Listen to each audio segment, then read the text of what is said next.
La comédienne Maria Pacôme, une des plus connues du théâtre de boulevard où elle excellait notamment dans les rôles de bourgeoise exubérante, est morte samedi à l'âge de 95 ans, des suites d'une longue maladie, a annoncé ce samedi son fils François à l'AFP. Ma mère est décédée ce samedi à 16h, des suites d'une longue maladie, a déclaré François Pacôme qui ne savait pas encore où et quand auraient lieu ses obsèques. Performance théâtrale et cinématographique. C'est en 1958 que Maria Pacôme, passée plus jeune par le cours Simon, a réellement débuté sa carrière théâtre dans Oscar aux côtés de Pierre Mondi et Jean-Paul Belmondo, qu'elle retrouvera en 1965 au cinéma dans Les Tribulations d'un Chinois en Chine de Philippe de Broca. Elle alternera avec succès dans les années 60 et 70 performances théâtrales et cinématographiques où dans les deux cas on lui confie le plus souvent des rôles de bourgeoises excentriques.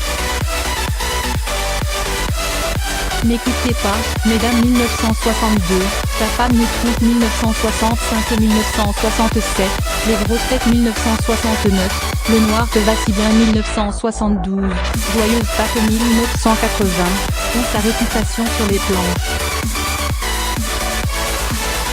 Retour remarqué au 7e art dans la crise. Maria Pacôme fut également un visage familier du cinéma, le plus souvent dans des comédies comme Les Tribulations d'un Chinois en Chine Philippe de Broca, 1965, Les Sous-doués Claude Zidi, 1980. En 1992, elle fait un retour remarqué au 7e art dans La crise de Colline Serrault, où, interprétant la mère de Vincent Lindon, elle brille dans une scène mémorable où elle s'énerve contre lui. Tes problèmes je m'en fous.